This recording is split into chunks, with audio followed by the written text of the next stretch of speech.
She was a queen, a mother, and a ruler, but when her power became too great, history decided to bury her. Literally, this isn't some medieval metaphor or poetic flourish. According to ancient records, Queen Drahomíra of Bohemia was walled up alive in a cold stone cell. No light, no food, no escape. She was sentenced to die slowly, entombed by the very son she raised, all because she dared to take control of a kingdom that was never meant to be ruled by a woman. Her story has been twisted, erased, and weaponized across centuries, and today almost no one remembers her name. But once you hear what really happened and why, you'll understand why history tried so hard to forget her. Because Queen Drahomíra wasn't just a ruler, she was a warning. To understand how this royal nightmare unfolded, we need to go back to a kingdom tearing itself apart from the inside. Bohemia in the 10th century looked peaceful on the surface. Castles, coronations, royal marriages.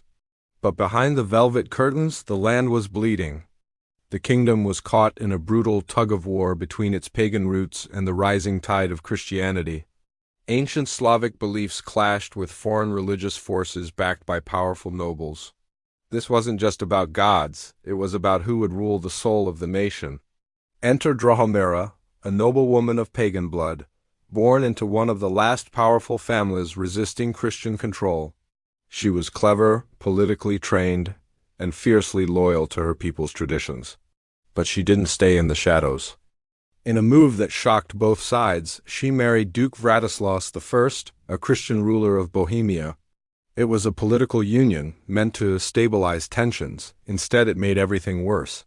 Christian nobles saw her as a threat in the palace, a woman of influence who worshipped the old gods. Pagan factions saw her as a traitor who'd sold herself to the enemy, and yet she rose. Drahomíra gave birth to a son, Wenceslas, the future king.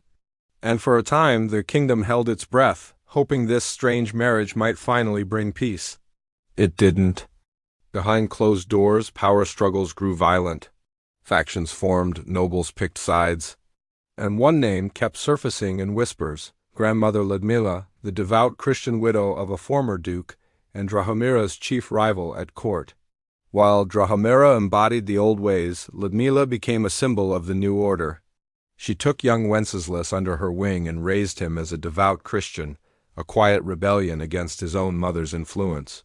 But when Duke Vladislaus suddenly died, everything exploded. Drahomíra became regent, ruler in her son's name. And the kingdom braced for war, not against invaders, but between two women who saw Bohemia in completely different ways. When her husband died, Drahomíra didn't mourn. She seized power. As regent, she now controlled Bohemia, but she wasn't alone. Waiting in the shadows was Ludmila, the grandmother, who held influence over the young prince and had the church behind her. To the nobles, it was clear: this kingdom had two queens, and they couldn't both rule.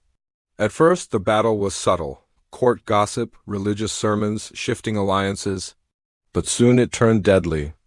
Fearing Ludmila would turn Wenceslas against her, or worse, overthrow her, Drahomíra made a decision that would define her legacy forever. She ordered Ludmila's assassination.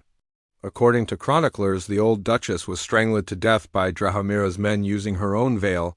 It was a symbolic act, quiet, suffocating, permanent. Ludmila was buried quickly. But the church wasn't done with her. Within years, Ludmila was canonized as a saint. Her murder became martyrdom. And Drahomíra's name? Forever tied to the murder of a holy woman. From that point on, Drahomíra was no longer a regent. She was a villain. Christian nobles began spreading rumors that she was a witch, a poisoner, a pagan demon who had cursed the crown. They claimed she conducted dark rituals and held secret meetings in the dead of night. But was she truly the monster they painted? Or was she simply a woman in power, something medieval Europe couldn't tolerate? As pressure mounted, Drahomíra doubled down. She cracked down on pro-Christian nobles, purged rival advisors, and tried to isolate her son from church influence. But Wenceslas was no longer a child. He was growing into a ruler, one shaped by Christian teachings, raised by the memory of a murdered saint grandmother, and watched by powerful bishops who saw Drahomíra as the final obstacle to religious control. When Wenceslas came of age, he was hailed by the church as a savior king, and his first royal act, stripping his mother of all power, She was humiliated publicly. Her titles were revoked. Her guards dismissed, her allies silenced. But that wasn't enough. Because to Wenceslas, she wasn't just a failed regent. She was the killer of a saint. And her punishment would be nothing short of biblical. The sentence was whispered in the dark halls of the palace. Immurement. It meant one thing: being sealed alive, no window, no door, no escape. The church had used it before, but rarely for royalty. It was the punishment reserved for heretics, blasphemers, and sorceresses. To Christians, Drahomíra was all three. She was dragged from her chambers and taken to a remote stone cell, possibly beneath a fortress or within the walls of a monastery. There, builders laid brick and mortar as she screamed, pleaded, or maybe remained silent in defiance. She was left with nothing but darkness. Some accounts say she died within days. Others claim she survived for weeks, scratching at the walls, her cries echoing through the stone like a ghost. No food, no water, only air, until even that ran out. Wenceslas never spoke of her again. Historians still debate whether the story is entirely true or a blend of myth and propaganda. But even if she wasn't physically immured, her legacy certainly was. She vanished from official records, portraits removed, titles revoked. Her memory condemned. She was no longer Queen Drahomíra. She was the woman who murdered a saint and died for it. But here's the truth: history lies. Drahomíra's story, as told by medieval monks and Christian chroniclers, is filled with bias, erasure, and convenient villainy. Let's look at the facts. She was a woman who took power in a violent, male-dominated world. She outwitted rivals, led a kingdom in crisis, and protected her son's throne at all costs. That alone was enough to brand her dangerous. Her murder of Ludmila? Absolutely real and absolutely political. Power was a blood sport in Bohemia, and everyone played dirty. Ludmila's sainthood only came after the church decided to use her death as propaganda. And what about Wenceslas, the golden boy of Christian history? He was praised as merciful and holy, but just like his mother, he met a bloody end.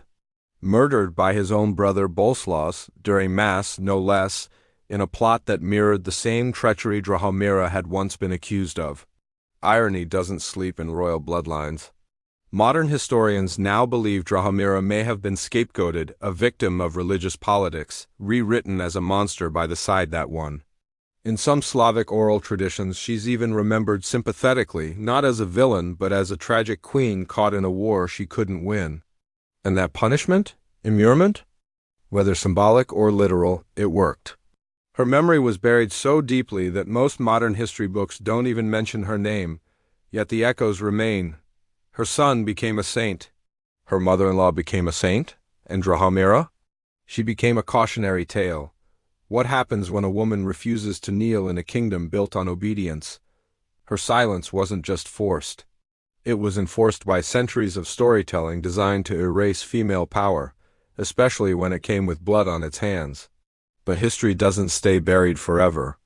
And in unearthing her tale, we see not just a queen's downfall, but the brutal game of legacy, power, and who gets to write the last word, buried alive, forgotten by time, demonized by her own blood. Queen Drahomíra's story isn't just about betrayal, it's about how history punishes the powerful when they come wrapped in the wrong skin. She was more than the villain carved into church walls. She was a strategist, a survivor, and a ruler erased because she challenged the script. And now, centuries later, we finally remember her name, not as a monster, not as a myth, but as a woman whose death was designed to silence everything she represented. If this story made you question what history hides, you're not alone.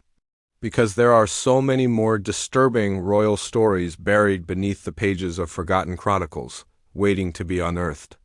Subscribe for more. You've only scratched the surface.